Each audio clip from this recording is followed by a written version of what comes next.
കർത്താവിനെ എങ്ങനെ ശുശ്രൂഷിക്കാം? ഇതാണ് ഇന്നത്തെ ചിന്താവിഷയം. സ്നേഹിക്കുക, ക്ഷമിക്കുക, സഹിക്കുക. ഇത് മൂന്നും കർത്താവിനെ ശുശ്രൂഷിക്കുന്നതിന്റെ ഭാഗമാണ്. രണ്ടാമത്തെ കാര്യമാണ് സാക്ഷ്യം പറയുക. മൂന്നാമത്തെ കാര്യം പ്രാർത്ഥിക്കുക എന്നുള്ളതാണ്. മറ്റുള്ളവർക്ക് വേണ്ടി മധ്യസ്ഥ പ്രാർത്ഥന ചെയ്യുക. നമുക്കറിയാം, കർത്താവ് വിശ്വസ്തനെന്നെണ്ണിയാണ് ഓരോരുത്തരെ ശുശ്രൂഷയ്ക്ക് ആക്കുന്നത്. തിമോഥെയോസിന്റെ 1-ാം ലേഖനം 1-ാം അധ്യായം 12-ാം വാക്യം വായിക്കുമ്പോൾ വിശുദ്ധ പൗലോസ് പറയുന്നുണ്ട്, അവൻ എന്നെ വിശ്വസ്തനെന്നെണ്ണി ശുശ്രൂഷയ്ക്ക് ആക്കി. എന്നെ വിശ്വസ്തൻ എന്നെണ്ണി കണക്കാക്കിയിട്ടാണ് എന്നെ ശുശ്രൂഷയ്ക്ക് ആക്കിയത്. കർത്താവ് എന്നിൽ കണ്ടെത്തിയ, ഞാൻ പാപിയാണെങ്കിലും, ഞാൻ കൊള്ളരുതാത്തവനാണെങ്കിലും, സഭയെ മുടിച്ചവനാണെങ്കിലും, കർത്താവിനെ ഉപദ്രവിച്ചവനാണെങ്കിലും, കർത്താവ് എന്നെ വിശ്വസ്തൻ എന്നെണ്ണി ശുശ്രൂഷയ്ക്ക് ആക്കി.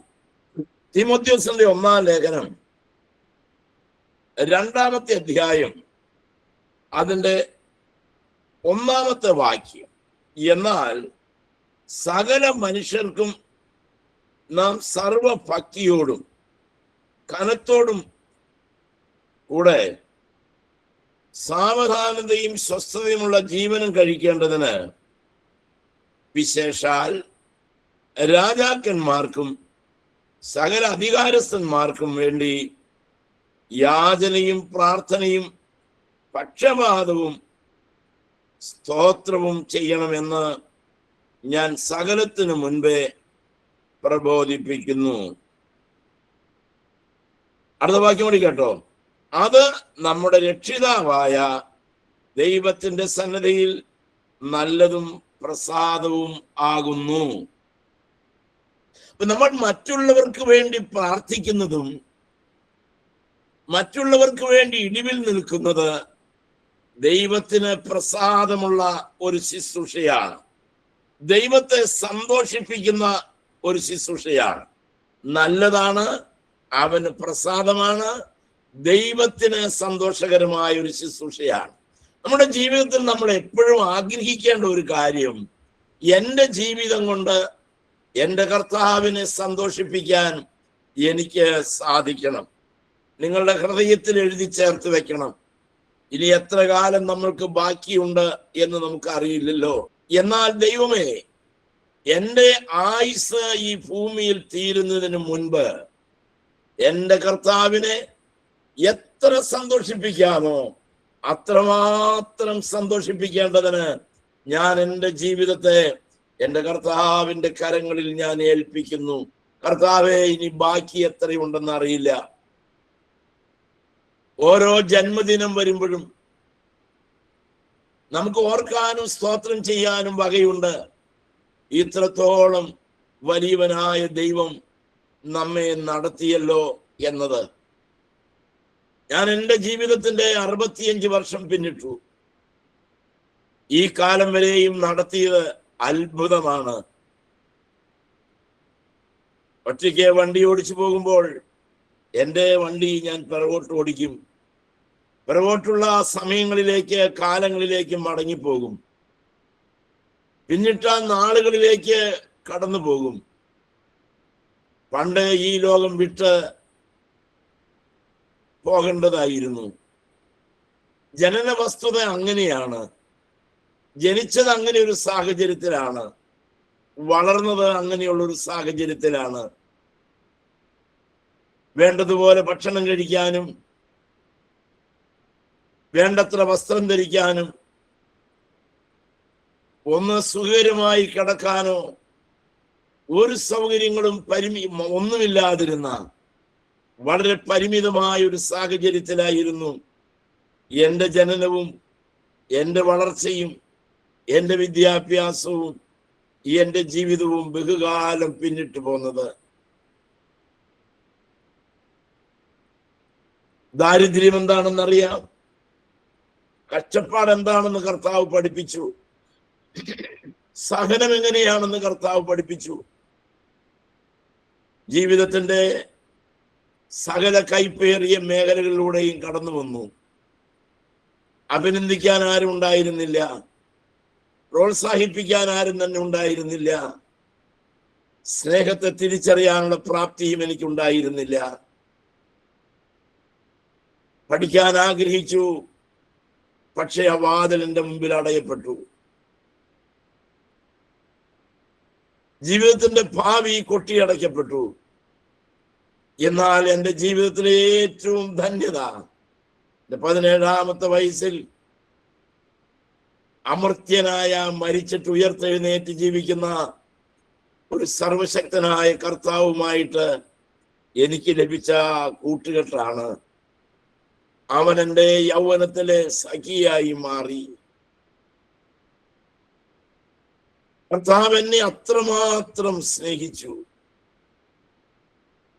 എന്തുകൊണ്ട് ഇന്ന് ഈ ജന്മദിനത്തിൽ എനിക്ക് നിങ്ങളോട് വിളിച്ചു പറയാൻ കഴിയുമെന്ന് ചോദിച്ചാൽ, ഞാൻ സ്നേഹിച്ചതുപോലെയല്ല കർത്താവ് എന്നെ സ്നേഹിച്ചത്. മറിച്ച് പറഞ്ഞാൽ, കർത്താവ് എന്നെ സ്നേഹിച്ചതുപോലെ എനിക്ക് എൻ്റെ കർത്താവിനെ സ്നേഹിക്കാൻ കഴിഞ്ഞില്ല, കഴിഞ്ഞിട്ടുമില്ല. പ്രിയ ദൈവമക്കളെ, എന്നാൽ കർത്താവെ, ഞാൻ നിനക്ക് വേണ്ടി നിന്നുകൊള്ളാമെന്നുള്ള ഒരു വാക്ക് പറഞ്ഞ് ഈ ജീവിതം സമർപ്പിച്ച അന്ന് മുതൽ വെല്ലുവിളികളേ ഉള്ളൂ, പ്രതികൂലങ്ങളേ ഉള്ളൂ, പ്രതിസന്ധികളേ ഉള്ളൂ. ഞാൻ നിങ്ങളോട് പറഞ്ഞിട്ടുള്ളത് പോലെ ഒരു പോരാട്ട ജീവിതമാണ് എൻ്റേത്. സ്ട്രഗിളിംഗ് ആണ് എൻ്റെ മുൻപിലുള്ള എൻ്റെ ജീവിതം.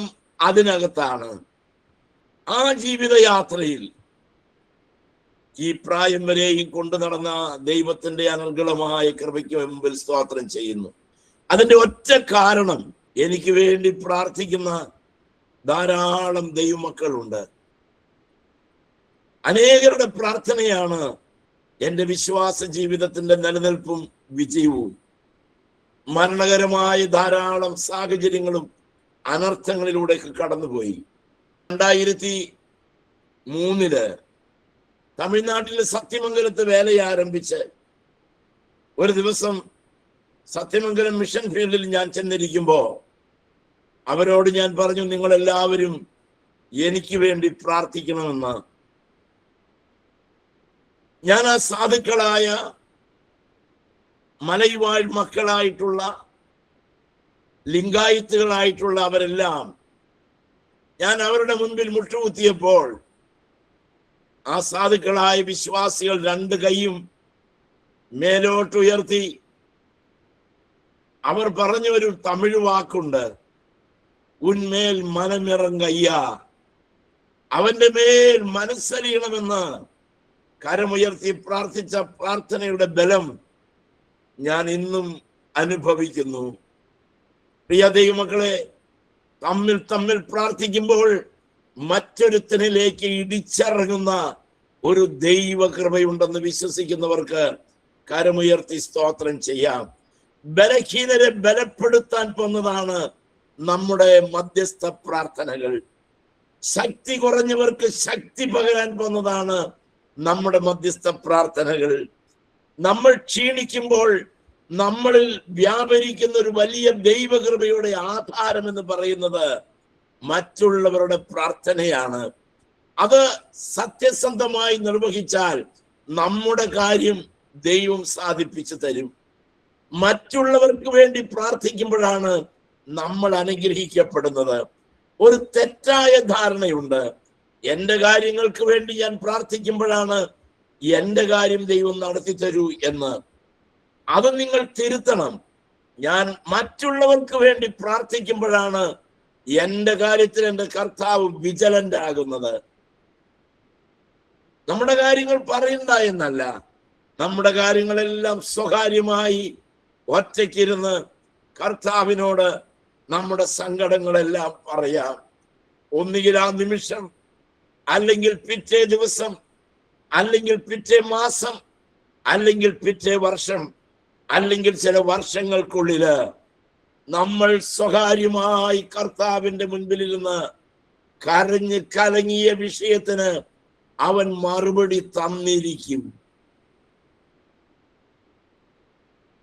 അവൻ മറുപടി തന്നിരിക്കും. അത് താമസിക്കുകയില്ല. നമ്മൾ കരഞ്ഞ വിഷയത്തിന്റെ മേൽ അവൻ പുറംതിരിഞ്ഞു പോകില്ല.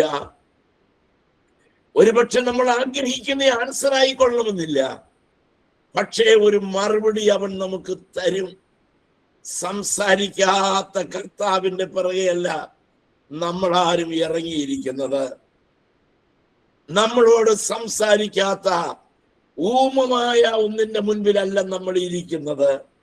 ഒരു സ്റ്റാച്യുവിന്റെ മുൻപിലല്ല നമ്മൾ ഇരിക്കുന്നത്. ഒരു ഫോട്ടോ വെച്ചിട്ട് അതിന്റെ മുൻപിലല്ല നമ്മൾ ഇരിക്കുന്നത്. മരിച്ചുപോയ ഒരുത്തന്റെ മുൻപിലല്ല നമ്മൾ ഇരിക്കുന്നത്. മരണത്തെ ജയിച്ചവന്റെ മുൻപിലാണ് നമ്മൾ ഇരിക്കുന്നത്. മരണത്തെയും പാതാളത്തെയും ജയിച്ചവന്റെ മുൻപിലാണ് കൃപയാൽ കൃപയാൽ കൃപയാൽ ഇന്ന് രാവിലെ നമ്മൾ വന്നെത്തിയിരിക്കുന്നത്. എന്റെ കാര്യം സാധിപ്പിക്കാൻ മതിയായ ഒരു ദൈവത്തിന്റെ മുൻപിലാണ്. അതുകൊണ്ട് ദൈവമക്കളെ, മറ്റുള്ളവർക്ക് വേണ്ടി പ്രാർത്ഥിക്കുന്നത് ഒരു വലിയ ശുശ്രൂഷയാണെന്ന് നിങ്ങൾ ഓർക്കണം. ഒരുപക്ഷെ സ്റ്റേജിൽ നിന്ന് പ്രസംഗിക്കാൻ നമുക്ക് കഴിഞ്ഞു എന്ന് വരില്ല. കവലയിൽ നിന്ന് പ്രസംഗിക്കാൻ നമുക്ക് കഴിഞ്ഞു എന്ന് വരില്ല. കൃപാവരങ്ങളെ ജ്വലിപ്പിക്കാൻ എത്രത്തോളം എന്ന് നമുക്ക് അറിയില്ല, നമുക്ക് കഴിഞ്ഞു എന്ന് വരില്ല. എന്നാൽ ആർക്കും സാധിക്കുന്ന ഒന്നാണ് ഞാൻ നിങ്ങൾക്ക് വേണ്ടി പ്രാർത്ഥിക്കാമെന്ന് പറഞ്ഞ് ഏറ്റെടുക്കുകയും പ്രാർത്ഥിക്കുകയും. എങ്ങനെയാണ് കർത്താവ് പ്രാർത്ഥിച്ചതുപോലെ അതിനപ്പുറത്ത് വേറെ ഒന്നുമില്ല. അവൻ പ്രാർത്ഥിച്ചതുപോലെ പിതാവിന്റെ ഇഷ്ടത്തിന് വിട്ടുകൊടുത്തുകൊണ്ട് പ്രാർത്ഥിച്ചു. പിതാവിന്റെ ഹിതത്തിന് വിട്ടുകൊടുത്തുകൊണ്ട് പ്രാർത്ഥിച്ചു. കർത്താവ് എന്നെ കുറിച്ച് എന്താണോ ആഗ്രഹിക്കുന്നത് അതെന്റെ ജീവിതത്തിൽ നടന്നാൽ മതി എന്ന് ചിന്തിച്ച് നമ്മൾ പ്രാർത്ഥിക്കണം. കർത്താവേ, നീ എന്താണോ എന്നെ കുറിച്ച് ആഗ്രഹിക്കുന്നത് അത് നടന്നാൽ മതി. അവനറിയാതെ ഒന്നും നമ്മുടെ ജീവിതത്തിൽ സംഭവിക്കുന്നില്ല. നമ്മുടെ കർത്താവ് അറിയാതെ ഒന്നും ഒന്നും ഒന്നും ഒന്നുമില്ല. തലയിലെ മുടി പോലും കൊഴിഞ്ഞു പോയിട്ടുണ്ടെങ്കിൽ യേശു കർത്താവ് അറിഞ്ഞേ നടന്നിട്ടുള്ളൂ. അവൻ അറിഞ്ഞിട്ടുണ്ടെങ്കിൽ അതിന്റെ പിന്നിൽ അവൻ എന്നെ കുറിച്ച് ചില താല്പര്യങ്ങളുണ്ട്, ചില ഉദ്ദേശ്യങ്ങളുണ്ട്.